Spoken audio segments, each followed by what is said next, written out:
जब ईरान के आसमान पर दुश्मन का मिसाइल गिरता है तो जमीन नहीं कांपती, आसमान लरजता है। मज़ार इमाम पर एक चिंगारी भी गिरे तो सदाए लब्बैक या हुसैना पूरे मशरक़े वस्ता को झंझोड़ देती है। ईरान सिर्फ एक मुल्क नहीं, एक अकीदा है, एक तहजीब है, एक ऐसी रूहानी ताकत जो हमलों का जवाब हथियार से नहीं, अकीदत, कुर्बानी और गैरत से देती।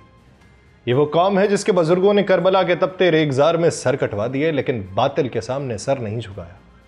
और आज भी अगर कोई नेवातिम, तलबीब या हैफा से उन पर हमला करता है तो जवाब सेजल, शहाब या खैबर शिकन से नहीं, आशूर की रूह से आता है। यह सिर्फ दफा नहीं है, यह इंतकाम रूहानियत है। यह मिसाइल नहीं है, करबला की सदा का तसलसल है जो सहूनी दीवारों को लरजा रहा है। क्योंकि ईरानी तहजीब में हमला सहना बुज़दिली है और बदला लेना शुजात नहीं, फ़र्ज है। ये जंग ज़मीन पर नहीं, बातिल और हक के दरमियान एक नए मरहले की अलामत है, जहां हर मिसाइल के पीछे एक फ़िक्रा है कि हम वो कौम हैं जो मजलूम रह सकती है, मगलूब नहीं। आप सब पर सलामती हो। मैं यासिर रशीद हूं और आप देख रहे हैं 92 डिजिटल। नाज़रीन, आज ईरान ने दिन दिहाड़े एक ज़ोरदार कार्रवाई करते हुए तलबीब पर बराह रास्त मिसाइल हमला किया। यह हमला एक ऐसे वक्त में हुआ है जब शहर मामूल की सरगर्मियों में था और इसीलिए उसका असर नहायत हौलनाक और अलामती दोनों तरह से महसूस किया गया। एक मिसाइल जो है वो 8 मंजिला इमारत को मुकम्मल तौर पर मलबे का ढेर बना जाता है, जिससे दर्जनों अफराद के जख्मी और हलाक होने का खदशा है। एक और मिसाइल एक मसरूफ बस डिपो के ऊपर गिरता है, जहां 10 से 12 बसेस मुकम्मल तौर पर तबाह होती हैं। धमाके की शिद्दत इतनी ज़्यादा होती है कि करीबी इमारतों की खिड़कियां टूटती हैं। और यह हमला ना सिर्फ इजराइल के लिए फ़ौजी झटका था, बल्कि नफ्सियाती और अलामती सतह पर गहरा पैगाम था। ईरान अब महज दिफाई रद्द-ए-अमल तक महदूद नहीं, बल्कि बराह रास्त इजराइल के दिल में घुस के कार्रवाई करने लगा। तलबीब पर दिन के उजाले में मिसाइल दागना दरअसल ईरान का यह वाज़ेह ऐलान है कि अगर इजरायली हमले नहीं रुके तो ईरानी जवाबी कार्रवाइयां भी शिद्दत और गहराई से बढ़ती चली जाएंगी। सूरत हाल इस कदर संगीन हो चुकी है कि जंग अब सिर्फ सरहदी नहीं, बल्कि दोनों ममालिक के लिए मैदान जंग है। यह हमला जंग के एक नए और ख़तरनाक मरहले का आगाज़ बन चुका। ईरानी सफ़ीर ने एक बयान दिया जो ना सिर्फ एक जज्बाती रद्द-ए-अमल है, बल्कि उसमें ईरान की तवील मज़ाहमती तारीख़, तन्हाई में जीने की सलाहियत और अपने उसूली मौक़िफ़ पर डटे रहने का भरपूर इजहार था।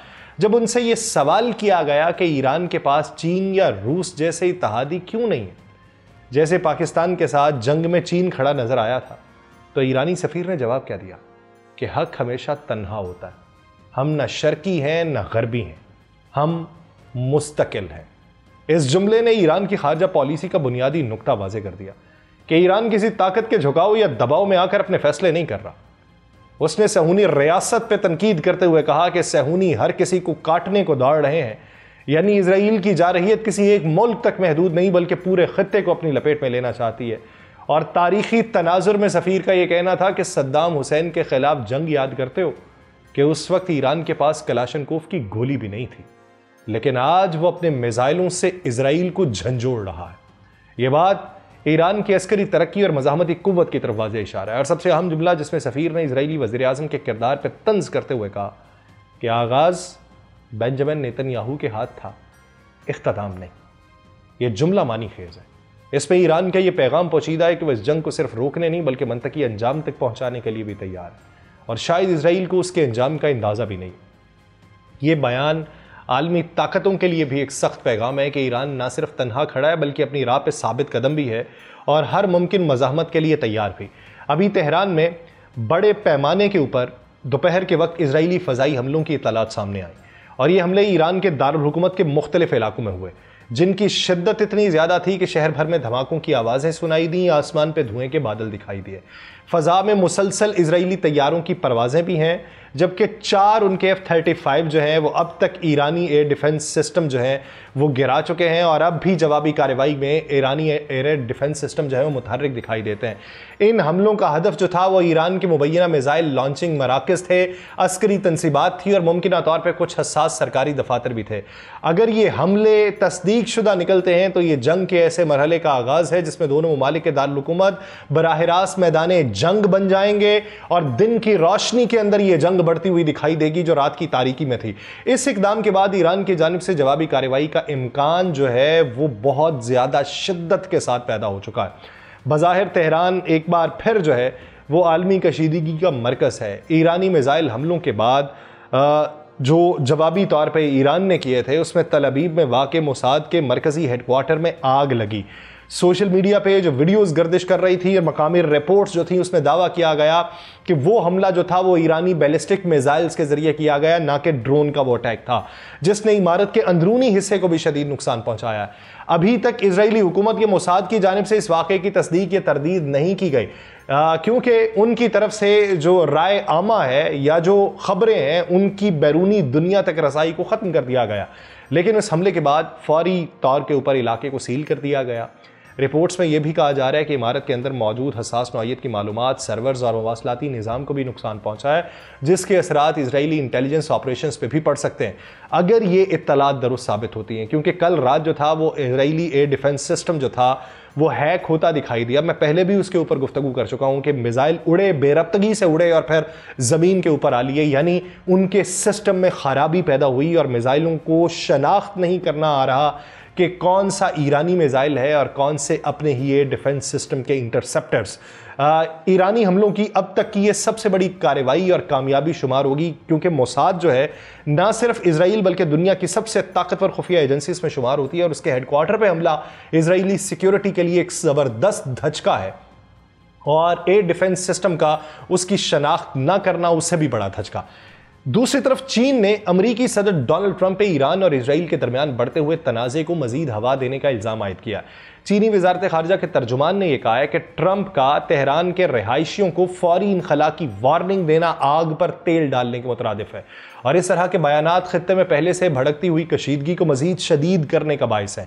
चीनी हुकूमत ने कहा कि ऐसे नाजुक मौके पर जब मशरक़ वस्ता मुकम्मल जंग के दहाने पर है, आलमी कुव्वतों को इश्तियाल अंगेजी से गुरेज करना चाहिए, अमन व इस्तेहकाम को तरजीह देनी चाहिए। और चीन ने एक बार फिर फरीकैन पे जोर दिया है कि वह तहम्मुल से काम लें, जंगबंदी की जानिब पेशकदमी करें। जब अमरीका के सदर की जानिब से ईरान पर सख्त इक़दामात की धमकियां और इसराइल की खुली हिमायत खित्ते में एक बड़े तसादुम के खदशात को जन्म दे रही है, जबकि चीन, रूस और दीगर अहम ममालिक सिफारती रास्तों से मामले को सुलझाने की अपील कर रहे हैं, चीन का रद्द-ए-अमल इस बात का इशारा है कि आलमी ताकतें इस जंग के दायरा वसी होने से शदीद परेशान है। अब इस ज़मन के अंदर क्या करता है अमेरिका का इकदाम क्या होता है ये तो देखने के लायक है, लेकिन इसराइल के अंदर इस वक्त शहरी और उनके दीगर अफराद जो हैं वो किस कशमकश, तजब्जुब और बेचैनी का शिकार हैं। या तो तुम घबराहट में इस ज़मीन से भागोगे या फिर यहीं मरोगे। ये जुमला जो है ये तारीख के एक पुराने सहीफे में इनके बारे में, इसराइलियों के बारे में 2000 साल पहले लिखा गया था, इनकी नस्ल के बारे में। और आज ऐसा लगता है जैसे वो अल्फाज जिंदा होकर दोबारा सांस ले रहे हो। इसराइल में सूरत हाल दिन ब दिन बदतरीन होती जा रही है। तल अबीब और हैफा जैसे बड़े शहर अब महफूज नहीं है और इसराइली शहरी बड़ी तादाद में मुल्क छोड़ने की कोशिश कर रहे हैं।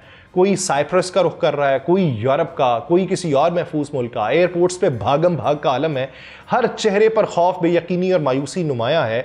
लेकिन एयरपोर्ट्स के ऊपर जो रश है वहां पे बैनुल अक़वामी हवाई अड्डे अक्सर औकात बंद दिखाई दे रहे हैं इन हमलों की वजह से। फिर समुद्री रास्तों से ये भागने की कोशिश कर रहे हैं और समुद्री रास्तों पे किराए इस हद तक बढ़ा दिए गए हैं कि लोग अपना माल असबाब देकर भी भागने की कोशिश में हैं। रूस जो है उसने अपने शहरियों को फौरन इसराइल छोड़ने का हुक्म दे दिया।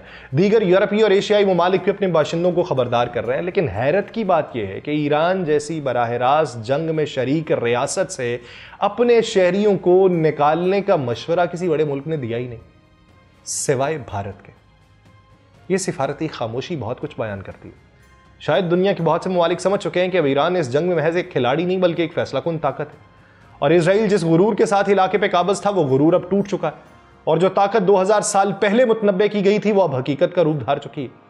ये मनाजिर तारीख के किसी बाब का इख्तिताम नहीं बल्कि एक नए और फैसलाकुन अहद का आगाज है कि ये जंग सिर्फ हथियारों या मिसाइलों की नहीं, सिफारती चालों, दबाव और सियासी सौदेबाजी की जंग है। इसराइल और अमेरिका के शहरियों को मुल्क छोड़ने की इजाज़त देने में अभी देखने में यह आ रहा है कि उन्हें जाने नहीं दे रहा, इजाज़त नहीं दे रहा, रुकावट बन रहा है। इसराइल अमेरिकी शहरियों को इसराइल के अंदर रखना चाहता है। इसका मतलब क्या है?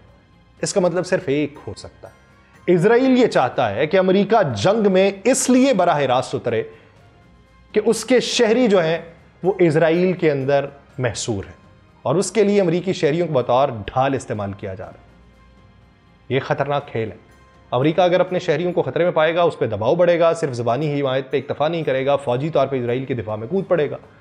और यह हिकमत अमली मुमकिन तौर पर इसराइली क़यादत की तरफ से एक सोचा समझा इक़दाम है ताकि वो आलमी ताकतों को अपनी तरफ खींच सके, खास तौर पर ऐसे वक्त में जब ईरान एकतरफा तौर पर हमले कर रहा है और इसराइली दिफाई निज़ाम थकन का शिकार हो चुका है।